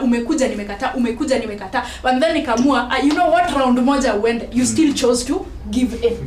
That is what you need to understand. Umepewa condition hapo hivyo, unataka kuna kwako, nyumba yenyewe imefungwa, hataki utoke na nimekuche ifanye hivi. The point is it's still cheating. Okay? Like uliona, even if there was a CCTV there, I'll come and bring this video check. Uliona vile resist, unaona? But singetoka hapo bila kufanya what I did. But you still gave in. That is the point. You still gave in. I believe like that if you truly love and respect someone, to get out of that situation so that I can run to my wife. Nah. You could have left. Yes, I wanted to leave, but the door was closed. Nani anafunga? Mtu umefungiwa kwa mlango mazenda na demu unajua demu tu. Sorry. But hey, that is just a joke. I don't support cheating. I don't. It's cheating either. Yeah. So it is wrong. It doesn't matter whether they come back 10 times, always say no. When you have a woman who gives you everything you need. Kabisa. Everything you need. Don't go wanting something. And if this woman is not giving you everything you need, respect them by saying, I am not getting what I need, so I'm going somewhere else. Because the moment you sleep with someone if they give you a else, choice of, you know, like, okay, I'm giving like 70% of this and this and this, na hii na hii fanya. So fanya hivi, hii na hii fanya, and uchukue kwingine. Then this person, you know, like, then what it's is not about cheating. Yeah, it's not, I'm giving you permission right? to do it. Nice. When that happens, that is on them. That is not cheating, right? Yeah, that is not cheating. They've given you permission to go do it. But the moment you do it behind their back, that is cheating. That is cheating. Alright. Yeah. And that is the one thing I'm saying I can never condone. Once you do that to me, we are done. Kuna watu wanasema maybe I'll change. Fine, change, but go change with someone else. Yeah, people cheat without you knowing. You know, cheating is just cheating when you find out. Yeah.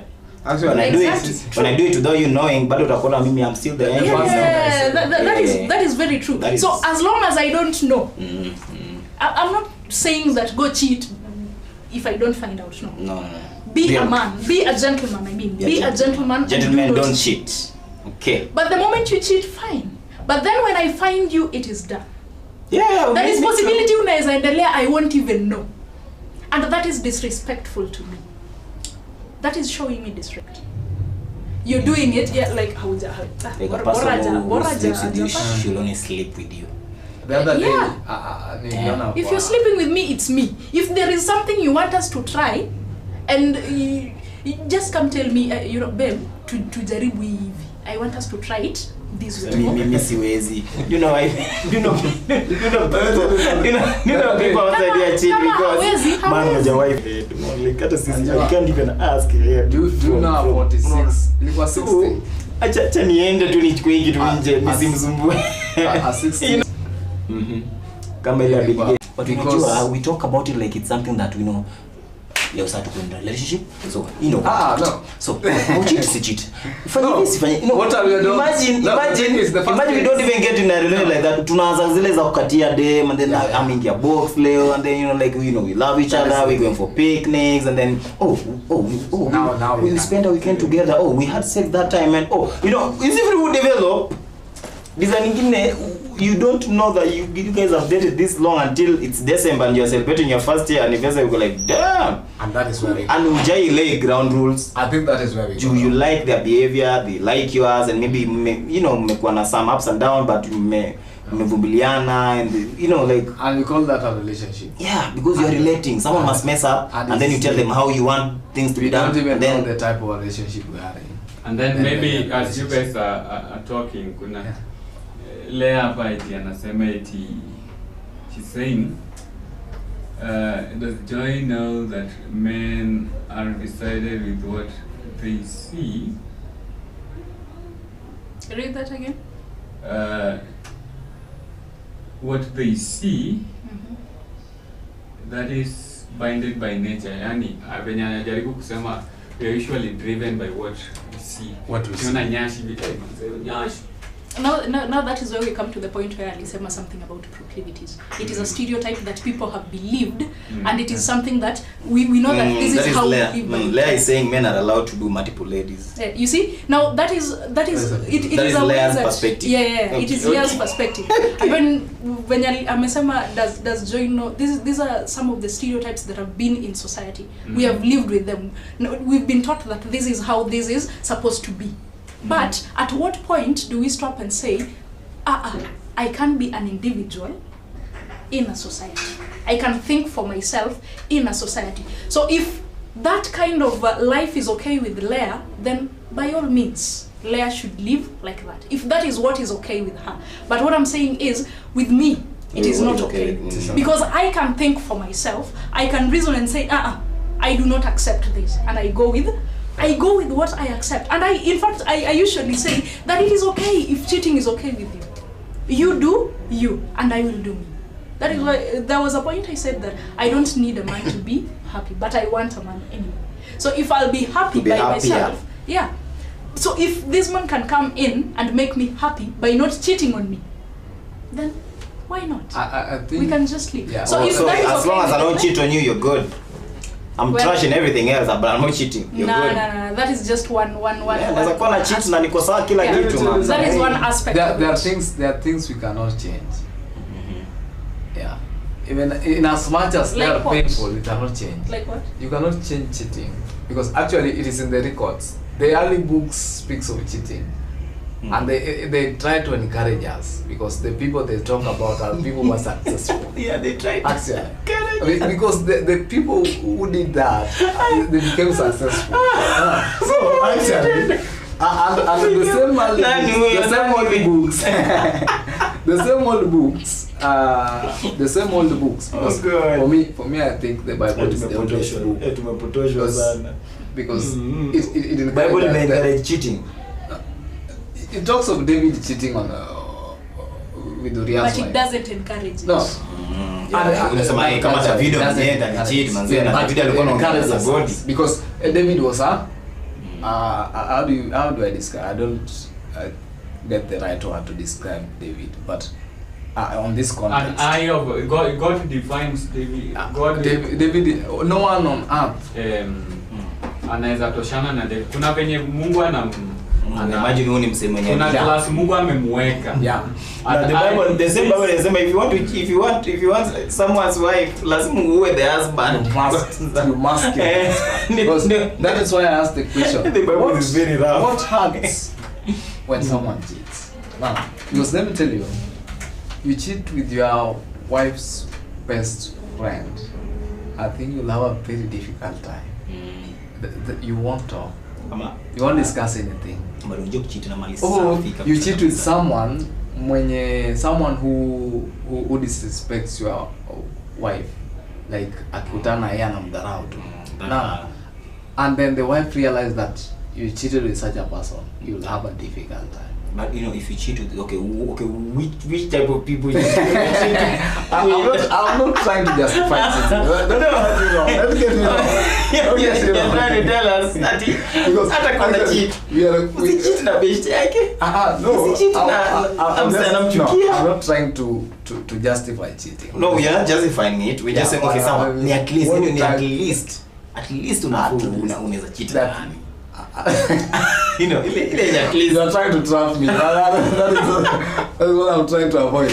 So, because cheating itself is it's something that is inbuilt on us. We have a different perspective on cheating. And if I get my partner cheating, and we already we already discussed that if I get you cheating and you get me cheating, we end this relationship. But now Africa, you said that Me imagine you say that we get into relationship, we don't get to discuss these issues, then now boom, we're in a relationship. Now, and that is what Joy was trying to bring out the first one. We meet, then we get to what? What did he say? That when you when you become exclusive. Yeah, no. If you become exclusive, that it is now me and you. No. That means that you should not cheat. No. You cheat, then the relationship is. That is true. And then now, what we don't get to understand is that there's this thing I asked, open relationship, which allows us to, and I think that is what we have been doing. We don't define it as we start, but according to what you said, that we communicate. Okay, I feel like then we find ourselves in that. I think that is open relationship. That's why we always cheat. No, I feel like maybe me niko open relationship when I go close.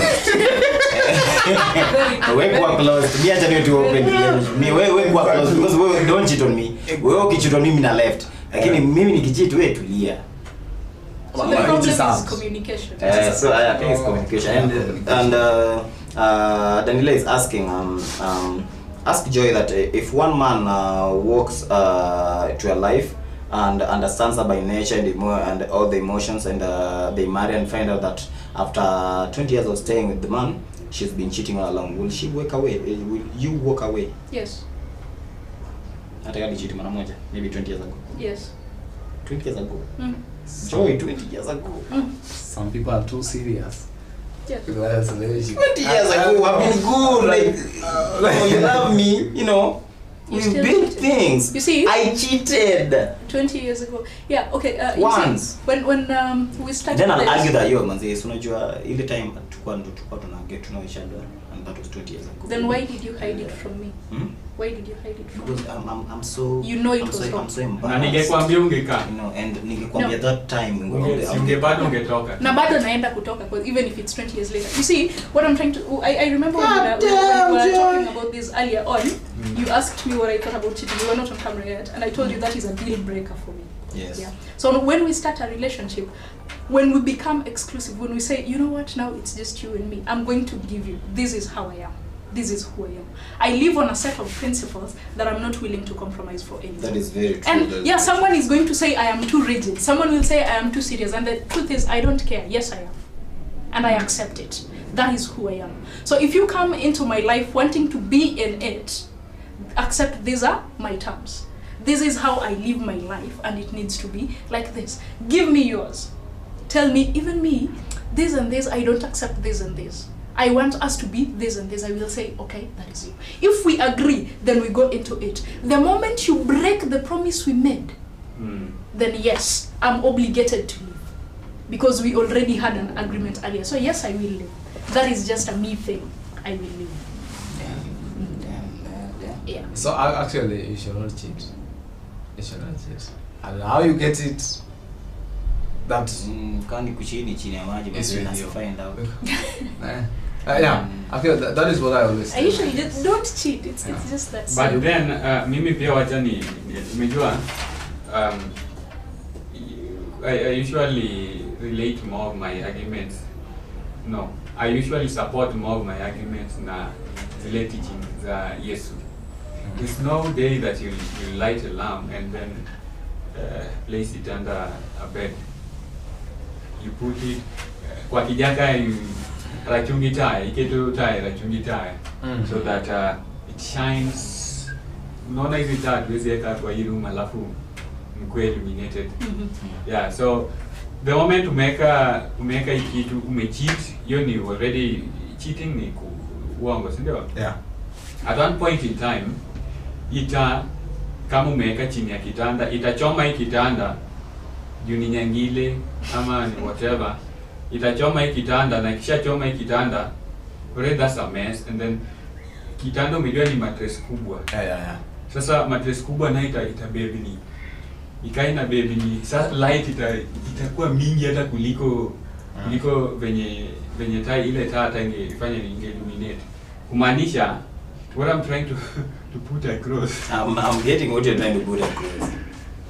Ukinini na uweke hapo, it will be more worse. Unaona it will be messy, chaotic, and when all it comes that. out. Yeah. Mhm. So, bottom line, man, Yeah, and on that, Pia, I'd like to say, just because a lot of people do something doesn't mean it should be done. Just because a community accepts it as so doesn't mean it is what is right. You see, like when there is a point, AJUMA said that the people, even our forefathers, they used to do this. Yeah, so it's something that has been planted in us. I want to dispute that by saying just because it is done doesn't mean it is right.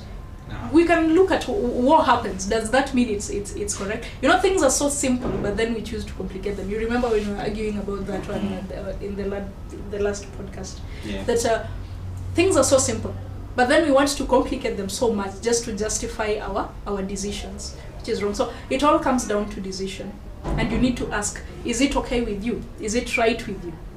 If it sits with you, well and good, you do you. But if it doesn't, if someone else did that and it would make you hurt or sad or anything or angry, then ask yourself, why are you doing it to someone else? So that is essentially how I live my life. Yeah, me, I feel like, you know, maybe dishonesty and a deal breaker. Before cheating or anything, dishonesty too. Because most of the people, you know, kila mtu anakuwa na deal breaker yake, by the way. There's this point that you can, mimi, dishonesty ndio inakuwa one of the, I think that is the at the peak. That's number one. Once you're dishonest about the smallest thing, I don't feel like, you know, people should be in a relationship if they're dishonest about anything. Because once you start being dishonest about maybe ata kama ni 5 bob umesema ni 10 bob, kesho, you know, it all builds up from one lie to the next lie to the next lie until kesho sasa itakuwa ni something that is huge. So before it builds up, please, you know, I was to watch, you know, we have like 5 people in the live. Just make sure that your partner is very, very, like 100% and 1,000% honest with you about anything, because by that time maybe ataka kucheat because there's something that you're not giving him or her. So mkicommunicate na yeye na umuulize, because like when I was telling you about a scenario where I had that a guy, you know, a friend of mine was cheating on her wife because they can't talk head with the wife. Ali marry a very conservative woman that they can't talk head in that family.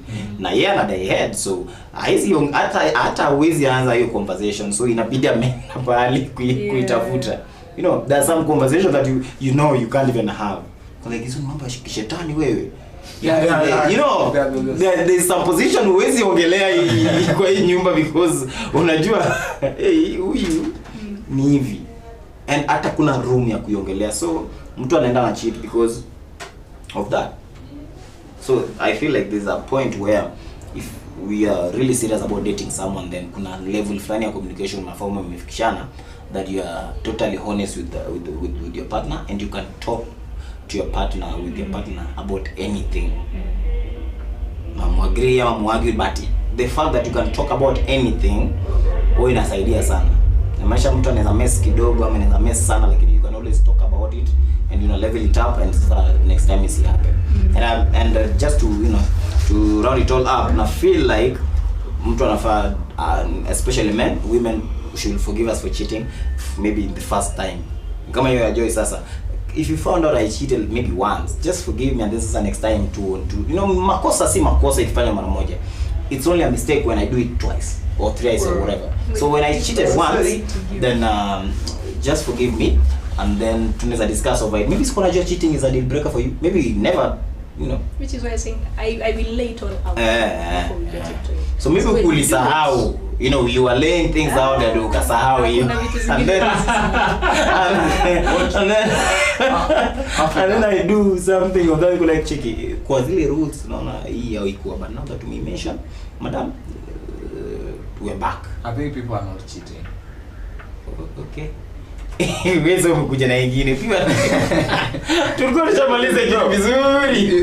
Just cheating is bad. But people are not cheating. Yes, cheating is bad, but people are not cheating. What are people doing? They don't understand each other. Lack of understanding. You said you don't get to sit your partner down and say, these are the rules now. these are my don'ts, these are my do's. We don't get to do that most of the time. For real. Unaona hii kitu anasema Africa, hata hii kitu anasema we don't get to do that. Let me the last time, just tell me the last time ulianza ku date them, alafu mkajuana, then mka yo leo unajua ni ile day ya kule rules. Leo tunakutana for this date kule rules. Ile it's specifically leo unapendanga roiko. Mimi sina chakula yangu na roiko. Mimi ni nyanya. Hata nyanya ni mbili. Usiekage nyingi. Haya, wewe unapenda mtu akilala this side of the bed. Mimi sasa napenda guy side. So we never do that. We know with time. But there are some unsaid rules. Unsaid rules. Yeah, there are some unwritten and not unsaid. And then I've been watching podcasts. Unajua kitambo nilikuwa najipiga sana. So why am I failing in this? Why am I failing in this? Why are my things not working? So I also started watching these podcasts. Nikaanza kuona by the way watu wana open up bana. It's good to open up manze. Inatusaidia. Mimi nimewatch venye watu wame open up nikasema manze kumbe si mimi peke yangu na go through shit. Kumbe kuna mwenye ame go through a worse one than mine. Na hiki kitu imenisaidia. So kuna hii yenye nilikuwa na watch. This guy got to a point hadi anaenda AGM. Yeah, hii marriage yao. Each and every year they write their rules down. Kwa constitution. Exactly. Kwa constitution. Yeah. And then they revisit them yearly. Na hizo does work. Mwaka ikifunguka hivi and they respect themselves because ni watu walikuja wakaoana when already huyu akona watoto sijui baby mama watatu, huyu naye akona sijui baby daddy sijui wangapi. So they call all their baby daddies and baby mamas pamoja.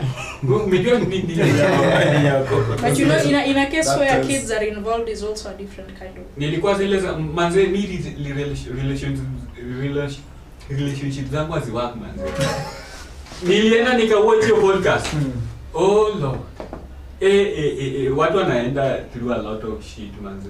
Juu unaona umezana huyu ameturn out sijui aje, umeenda tena ukazana huyu ameturn out sijui aje, your life is just so messed up. And then now you have to lay some rules down. You see, you just have to lay some rules. It doesn't matter whether kids are there or not. Just sit down and just sikilizana.